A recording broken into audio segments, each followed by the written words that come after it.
Listen, isn't that soothing?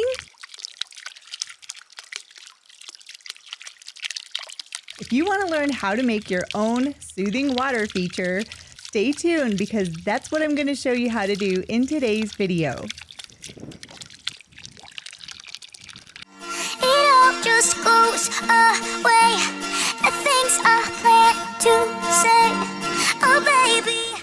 So to make my water fountain, I decided to go to Lowe's and buy all of the supplies that I was going to need. And I have to say the flowers and everything that they had at Lowe's was actually really impressive. They had some beautiful flowers and they were larger and more affordable than where I usually get my flowers for the summertime. These were $8.98. That is such a good deal. And I had already made my flower garden, but I wanted to add some more flowers that were a little bit larger. This is what I was looking for. This is an Allen & Roth 15 by 21 inch tall white resin planter. This is the perfect size for making a water feature or a water fountain for your garden.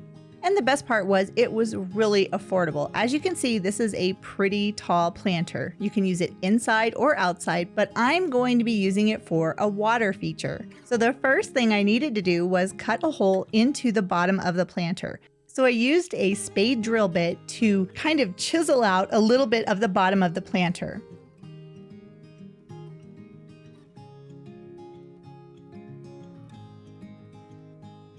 Now the resin material is kind of brittle, so I was trying to be careful.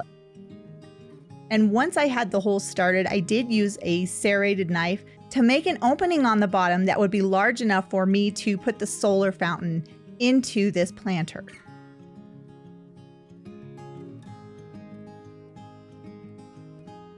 And for the reservoir to hold the water in the fountain itself, I found this black round 15 by 6.5 inch hanging planter at Lowe's as well. It has some holes around the top edge, and that is where the hanging part of this basket would go.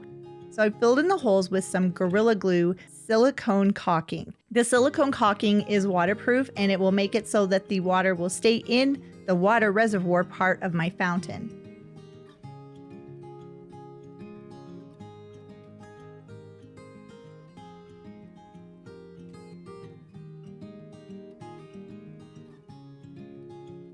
And then I just went around the edges just to remove any of the excess silicone.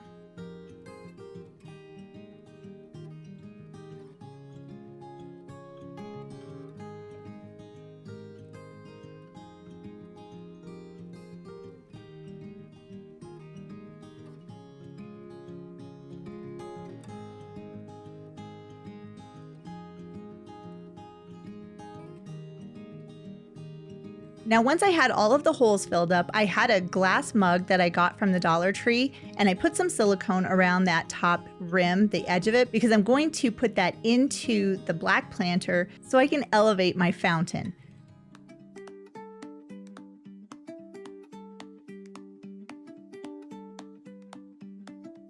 Next, I took it outside and left it out to dry for a couple of hours. Then I was looking for a water fountain on Amazon. These are both solar fountains. This is one I'm sure you've seen many different videos on, but I wanted something a little more substantial. So this is a submergible fountain with its own solar panel. So I don't need any electricity. This is the pump itself. That's where the water is going to come out of. So while the silicone was drying in the water reservoir portion, I went out to my little flower bed, my corner flower bed that I made, and I had this bird bath there, but I'm gonna find another place for that. So I took that out because I wanna have the water fountain in the center of my flower garden. So next I just removed some of the mulch and the dirt that I had in this flower bed.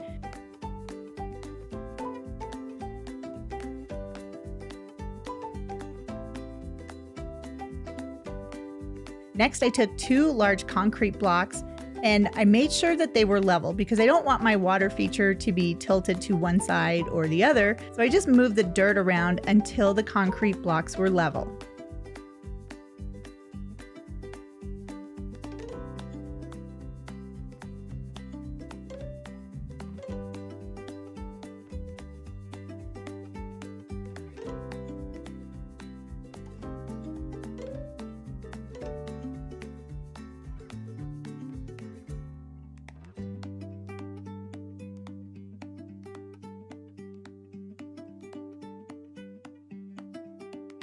And once I was happy with the planter placement, then I just took some mulch and put it right around the base of it to cover up those concrete blocks.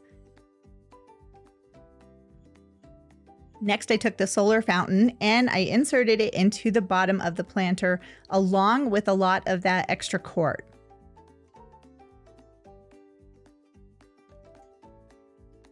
And that cord is really long, and the other end goes to the solar panel, which is going to be powering my fountain.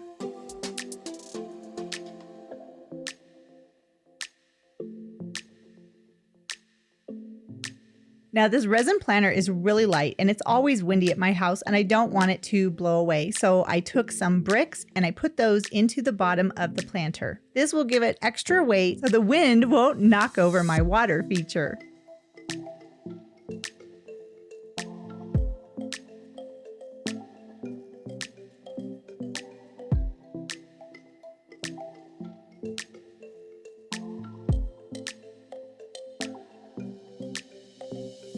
And once the silicone had dried on the black planter, I brought that out and I put that into the white planter.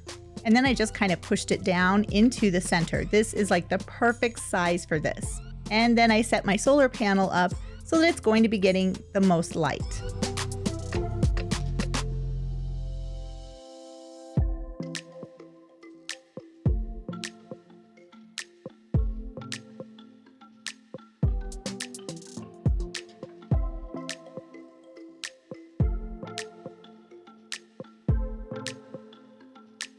And to prevent the pump from running while there's no water in my little water reservoir, I took the box that the fountain came with and I just put it over the solar panel.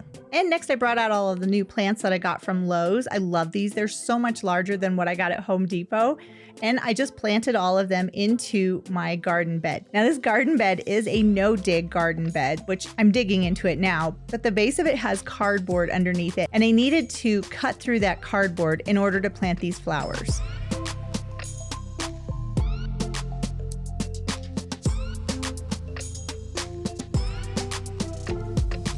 And then I got another bag of mulch and just spread the mulch out all throughout the flower bed. And I also wanted to add some solar lights for accents. So I found these on Amazon and I put them where I wanted them to be. And next, all I had to do was fill up my fountain.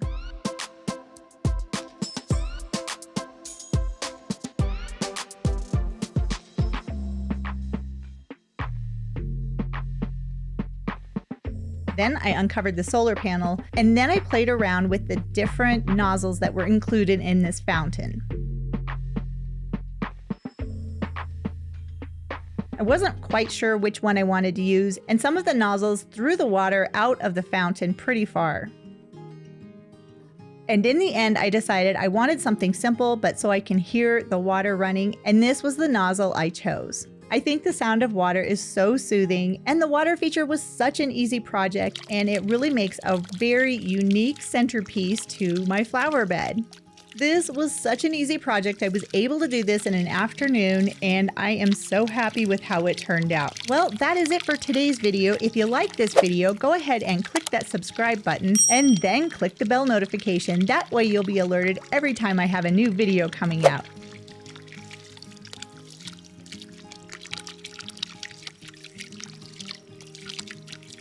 And if you like this video, here are a couple more you might like as well.